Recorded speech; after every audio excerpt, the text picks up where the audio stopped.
Oui, mais écoutez, c'est un village qui est particulier par sa position géographique dans ce méandre de Garonne. Et donc, depuis la nuit des temps, on vit avec le fleuve et bien sûr les inondations.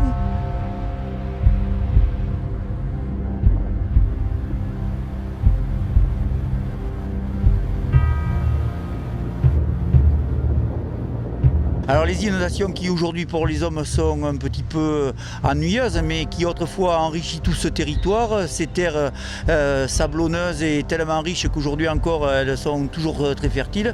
Et donc l'agriculture, tout ce village a vécu pendant de nombreuses années grâce à cette richesse qu'a nous apporté sa Garonne. Donc l'inondation ne nous gêne pas beaucoup, du moins tous ces petits types d'inondations comme celui qu'on vient de vivre, c'est quelque chose de, j'allais dire d'annuel, donc c'est normal. Dans nos villages au bord du fleuve, depuis loin en amont jusque tout à fait en bas, il y a des villages comme nous, ils sont nombreux, ils vivent tous au rythme du fleuve.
Nombreux de nos voisins qui habitent dans, que ça soit, nous on dit les gens du coteau, et puis en particulier ceux de Cocumont ou de Meillan, ils ont quand même bien souvent un petit peu de racines dans ces terres, et donc ils viennent à l'occasion de leur voyage, ils viennent voir ce qui se passe au bord de l'eau et voir surtout si on ne se noie pas.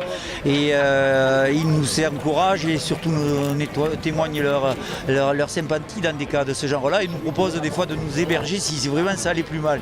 Mais on les voit nombreux aujourd'hui.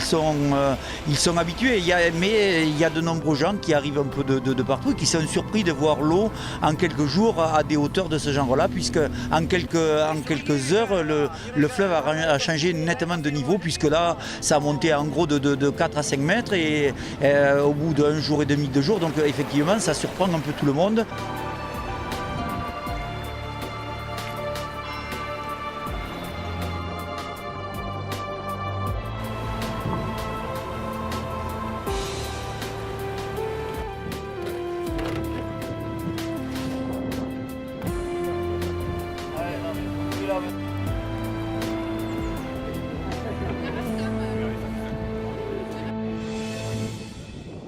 Et puis c'est surtout tous ces arbres que cette eau transporte.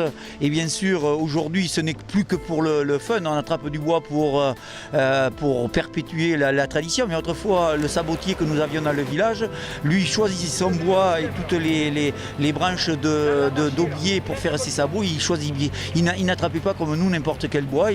Et ensuite, il ne le gaspillait pas. Il le travaillait pour en faire donc ces paires de sabots que l'on connaissait autrefois. Donc aujourd'hui, on n'en fait plus que du bois. Alors il y a des gens qui sont mieux organisés que nous, qui arrivent avec leurs tronçonneuses et leurs fendeuses. Il y en a d'autres qui le font à leur manière, mais chacun y arrive. Et puis ça nous permet de se chauffer pour les hivers un peu rigoureux, puisque c'est toujours utile d'avoir un petit peu de confort dans nos campagnes.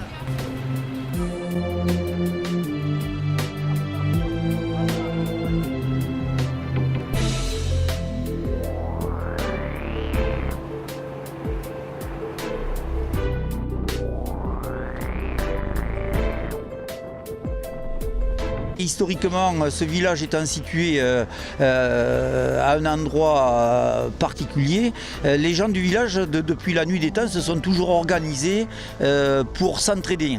Aujourd'hui, on emploie le mot solidarité, mais ce mot s'entraider me convient mieux. Et donc, avant, il y avait des pompiers, des gens qui aidaient les uns les autres. Au fil des années, ça s'est légèrement modifié. On a créé une association et après l'inondation de 1981, pour être mieux structuré, on est devenu les sauveteurs de couture. Et nous sommes 14 membres et nous travaillons régulièrement et tout au long de l'année à faire des tâches communales. Et bien sûr, quand l'eau est là, nous allons rendre service à nos populations qui sont isolées dans les fermes de notre campagne, puisque dans les 700 hectares de la commune, une quarantaine de fermes sont complètement isolées. Il faut bien qu'on leur rende visite si l'inondation dure ou on leur porte les premières nécessités.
Ce phénomène climatique qui est arrivé ce coup-ci ou d'autres précédemment, avant qu'on ait les bulletins d'alerte dans nos mairies ou dans nos vigicrues et dans tous ces systèmes d'alerte, avec toujours pareil le bon sens des gens de la campagne, la pluie, le vent et puis bien sûr ces moyens modernes de la météo et puis de toutes ces images satellites, on a vite fait de comprendre qu'une crue va s'amorcer et sera-t-elle grande ou pas, là on n'est pas toujours des connaisseurs, mais quelques jours ou quelques heures avant, on sait qu'il y aura un incident et de nombreuses personnes ont...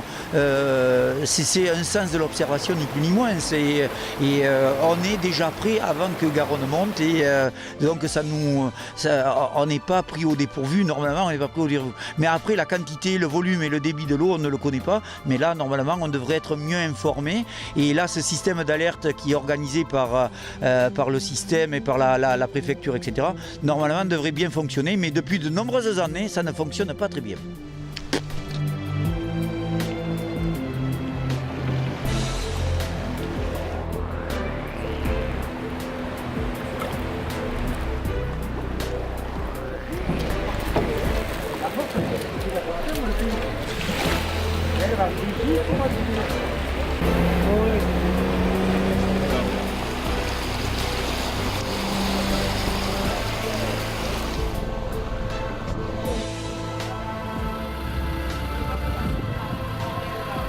Al